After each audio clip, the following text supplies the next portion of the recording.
The Sith lightsaber, the iconic red blades blazing in the darkness, representing the all-consuming fires of the dark side that burns within every Sith who wields one. Far separated from the calm blues and greens wielded by the Jedi, anyone who brandishes a Sith blade in combat immediately stands out. But the difference between the weapons of these two factions goes far deeper than their hue, and these differences are so pronounced that Jedi began to greatly fear the Sith lightsaber. Greetings again, and welcome back to the archives. In today's holocron, we are going to visit a topic that is often brushed over in other Legends material, which is that the Jedi were legitimately afraid of lightsabers forged by the Sith. My friends, we all have something to fear from a lack of knowledge, and the best way to combat that is to acquire more of it. Force crush that subscribe button and gain as much dark side and light side knowledge as you can possess. It is your destiny. Now, my friend, the holocron opens. The fear of the Sith lightsaber was quite nuanced, something that not even the Jedi themselves acknowledged until much later in their history. And using what we could find, we've boiled down their fear into three primary reasons. Reasons that differentiate the red blades of the Sith from their Jedi counterpart. Starting off, the Crimson Blade was symbolic of the dark side and of their ancestral enemy. Going into the history of the lightsaber, the first time the color was seen was during the 100-Year Darkness, where a Junta Pal and his followers forged new lightsabers to take into battle against their Jedi brethren. It is theorized that they did this largely to distinguish themselves on the battlefield, so that no one from the Dark Jedi would be confused on which part of the army they belonged. And although the history is admittedly muddied here, it seems that the Dark Jedi of the 100-Year Darkness were the first ones to develop modern lightsaber technology. The war began in 7000 BBY. The Jedi were still using proto-sabers as late as 5000 BBY. These were the weapons that required the use of an external power pack connected by cables and worn on the belt. Yet, we do have depictions of the Dark Jedi wielding free-hilted lightsabers, indicating that they had advanced their technology beyond that of the Jedi. And to signify this, the Dark Jedi brandished a unified color of red, a demonstration of superiority. The Dark Jedi were known for their advancements. In fact, it was their advancements and progress in alchemy that caused the breakout of the 100-Year Darkness in the first place. And that is why we believe that they also were responsible for a lot of the advancements of the lightsaber itself. Darksiders are famous for making advancements to the lightsaber when the Jedi grow stagnant, and the Jedi merely adopt what are made. Once the 100-Year Darkness came to a close, only 12 Dark Jedi remained. Once they ended up on Korriban, history tells us that they eventually removed their lightsabers in favor of new weapons. For the next millennia, the Sith wielded metal-bladed weapons which were altered by Sith magic and alchemy. These were seen as more of a status symbol than the lightsaber, and each blade was unique, attributed to the unique power of the Dark Lord who wielded them. While metal may be less efficient than plasma, their magic would curse these weapons, inflicting agonizing harm on those who were cut by the sword. They were also extremely ornamental, showcasing vast wealth in a way that a lightsaber simply cannot. But for mysterious reasons in the lore, it appears that enchanting physical weapons was a much easier task than actually enhancing the lightsaber. So many ancient Sith preferred the metal swords, and they were used heavily in the Great Hyperspace War. Contrary to popular belief though, lightsaber technology was around. But the next time in the lore that we would see red lightsabers wielded openly was when the Jedi turned Sith Freedon Nad wielded one in 4400 BBY. This is the first time in thousands of years that one of the Jedi's own had gone down this dark path, and to represent his allegiance to the accursed Dark Order, he adopted a blade color more reminiscent of their own. Although Freedon's lightsaber is described as more bronze, it is still clearly a departure from the Jedi path, representative of his origins as a Jedi and their failure as teachers. Freedon Nad set a dangerous precedence. Every Jedi that turned to the Sith path would come back wielding a brand new lightsaber as a badge of their renewed loyalty to the dark side, or as the Jedi saw it, a symbol of their corruption. After Freedon Nad, the Jedi refused to use red lightsabers in their own ranks. Not only this, but the red crystals were typically not naturally occurring either. In Legends, bleeding crystals is not a thing, and neither was a crystal changing color based on the wielder. Jedi found their kyber crystals naturally, in either green or blue hues, typically on the planet of Ilum. While some crimson crystals could be found in nature, they were exceedingly rare. The Sith created theirs through a synthetic alchemic process. So if we take all of this at face value, one could chalk up their fear to being a cultural stigma. When a red lightsaber was seen, it was meant one of their own had fallen, And worse, a new galactic-wide war was likely on the horizon.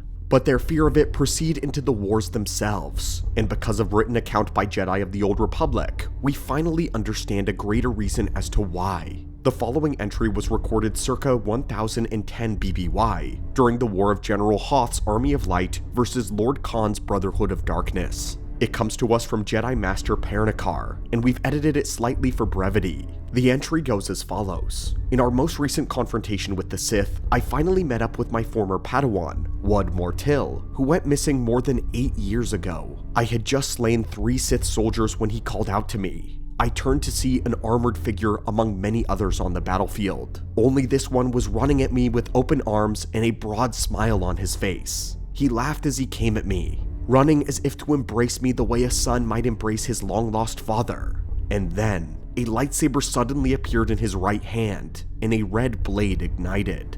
Wud was still smiling when I cut him down, still smiling when I removed his weapon from his dead fingers, still smiling as I stood there, momentarily oblivious to the chaos around me. And I wondered, why red?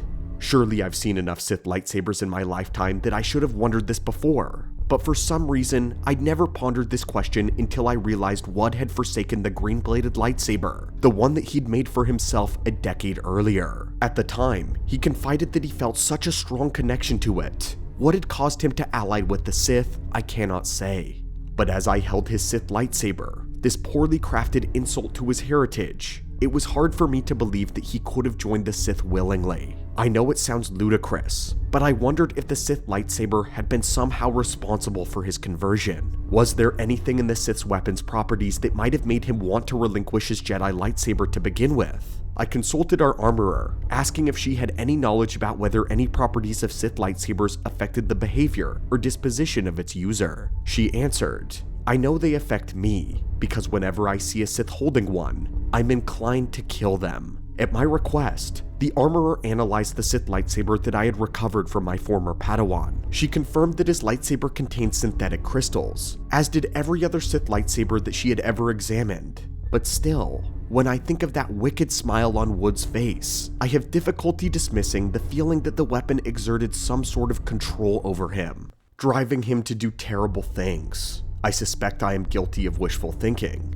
It is easier for me to believe that a red crystal turned Wud to evil than he took that path all by himself. This heartbreaking journal account gives us a visceral window into the second reason of the Jedi's fear. This suggests that they may have believed that Sith lightsabers had a corruptive property on Jedi. This is more of a theory than a proven fact, however, in the lore. Some lightsabers created by Sith have been shown to be enchanted, and there is historical precedent for them being responsible for the corruption of a Force sensitive. However, these accounts are admittedly few and far between. However, there were properties of the synthetic red crystals that gave Jedi cause for concern, but there is little to suggest that every Sith crystal has enough power to turn its wielder to the dark side alone. This means that it was more than a simple stigma around the color red. The Jedi were prone to a superstition that red lightsabers would turn them to the dark side unwillingly. And although it's clear that not every Jedi believed this, Jedi Master Pernikar proves that it was common enough of a belief in the Jedi Order at the time of the Battle of Ruusan. The armorer he spoke to mentioned that she felt inspired towards aggression when she saw any Sith weapon.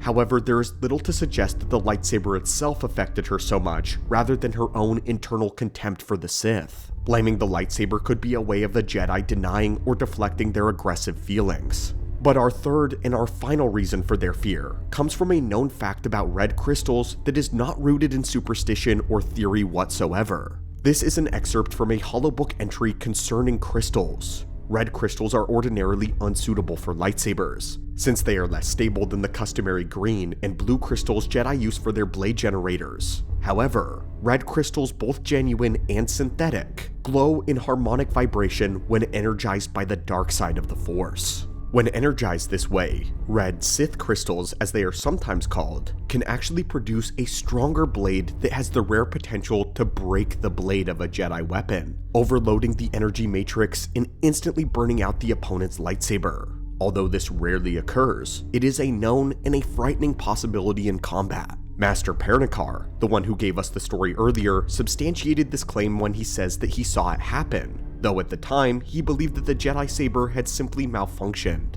In actuality, Sith lightsabers have the potential to totally dominate the battlefield and unfairly destroy Jedi weapons. While this is very rare, the idea that it could happen is enough to make Jedi anxious when facing their enemies on the open field. It's not even as though they could make use of that advantage either. Red crystals are unstable and useless in a Jedi's hands, but extremely deadly in the hands of a Sith Lord. This is the reason why Guardians of Peace avoid these crystals as the plague. The red color vibrates in harmony with the dark side when that power is channeled through it, making all red crystals predisposed to the dark side in a galaxy far, far away confirmed. For the Jedi, who take special care to avoid all traces of darkness, this is very distressing. So the shocking thing that the new Sith Wars revealed is that there is actually historical precedence for red crystals, synthetic crystals themselves being aberrations on the Force. They were created by the Sith as a way of taking destiny into their own hands, rather than finding it through the will of the Force as the Jedi did with their own blue and green crystals. Because of that, red crystals do possess an inherent alignment with the dark side. Now we know that in the Clone Wars, characters such as Depa Billaba, and even in Legends, Luke Skywalker wielded lightsabers outfitted with red crystals. This tells us that just because something is predisposed towards a certain outcome does not mean that it is absolutely bound to it. However, it does mean that the red crystals channel the dark side of the Force far more easily than blue or green crystals ever could. And now we have confirmation that, along with confirmation of the potential ability to break a Jedi lightsaber, and the very real historical fear of the red blades that never truly left the Jedi, that this is a fear so deep that it could even instill a rare sense of aggression within them. And now finally we have the complete story. Red crystals are the symbolism of a fallen Jedi, not merely just the Sith. And this began all the way back with the 100-Year Darkness, spawning rumors that Sith lightsabers corrupt all of those around them, enhancing the idea of a weapon possessing dark power and the potential to break a Jedi. But now, what do you think? Given all of these reasons, do you believe that this fear is justified on behalf of the Jedi? Or do you think that it's mainly superstitious? This is one of those great moments in Star Wars lore where the characters themselves actually have theories. So I would love to hear your analysis. And so, my fellow scholars of the Force, thank you for joining me again here today. Leave your thoughts on the subject down below, and if you have the time, a like on the video would be greatly appreciated. A like helps boost our signal to systems that have yet to hear our messages yet. And as always, may the Force be with you, and I hope you're having an absolutely phenomenal day.